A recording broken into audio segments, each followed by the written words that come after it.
తొడగొట్టారు చిర్రి దొరలకు తప్పదు వర్రి అంటున్నారు పోలవరం జనసేన ఎమ్మెల్యే చిర్రి బాలరాజు. జనసేన పార్టీలోని ఓ కులానికి చెందిన వారి పెత్తనం ఇక మీదట పోలవరంలో ఉండదు అన్నారు. పవన్ ఆశీర్వాదంతో బాలరాజు పాలన ఉంటుంది అన్నారు ఆయన.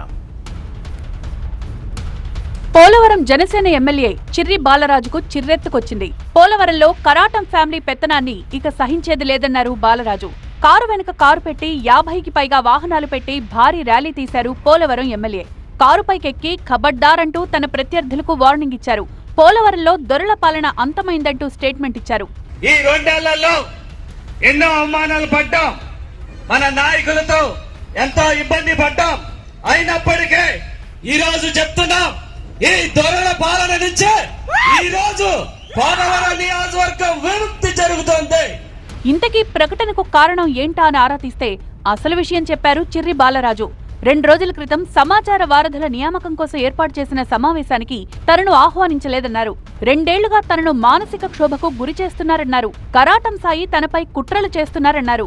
ఇది కరాటం సాయి అనేటువంటి వ్యక్తే జనసేన పార్టీని ఇక్కడ ఇబ్బంది పెట్టే పరిస్థితి ఏర్పడుతుంది. 2 వర్గాలుగా చేసి ఒక వర్గం ఏదైతే తన మాట వినేటువంటి తన కులానికి చెందినటువంటి నాయకుల్ని ఎమ్మటి పెట్టుకొని ఇబ్బంది పెట్టే పరిస్థితి. కానీ కులాల గురించి మతాల గురించి మాట్లాడే పరిస్థితి లేదు. కానీ మన పోలవరం కాన్స్టిట్యున్సీలో కేవలం కులాలను అడ్డం పెట్టుకొని నన్ను ఇబ్బంది పెట్టే పరిస్థితి ఏర్పడుతుంది. అధ్యక్షుల వారికి తెలియజేశాం, అలాగే అనేక మార్లు కంప్లైంట్ చేసినా దీనిపై చర్యలు తీసుకోవట్లేదు. 2 ఏళ్లు సహించాను, భరించాను, ఇక తాడో పేడో తేల్చుకుంటానన్నారు బాలరాజు. మా నాయకులే, అతను కరాటం సాయి అనేటువంటి వ్యక్తి ఈ విధంగా ప్రతి విషయాన్ని కూడా ఏదైతే సోషల్ మీడియాలో పోస్ట్ పెట్టి అక్కడ ఉండేటువంటి కొంతమంది వ్యక్తులతో అసభ్యకరంగా మాట్లాడించడం, అసభ్యకరంగా పెట్టించడం, ఏదైనా కార్యక్రమం పెడితే వెళ్ళొద్దని హుకుం జారీ చేయటం, అలాగే నియోజకవర్గంలో 2 భాగాలు చేసి పాలించడం.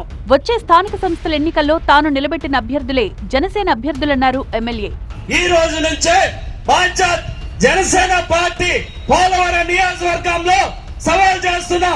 రేపు రానున్న స్థానిక ఎన్నికల్లో నేను నిలబడినటువంటి వ్యక్తి, నేను పెట్టినటువంటి వ్యక్తి భారీ మెజార్టీ గెలిపించకపోతే చిర్రి బాలరాజు కాదని ఈ సభాముఖంగా మీ అందరికీ కూడా సవాల్ చేస్తూ ఈరోజు పోలవరం నియోజకవర్గంలో జనసేన పార్టీ అంటే చిర్రి బాలరాజు అంటే జనసేన పార్టీ అని మరొకసారి. పోలవరంలో ఇక ఎవరి ఆధిపత్యాన్ని సహించేది లేదని వార్నింగ్ ఇచ్చారు చిర్రి బాలరాజు.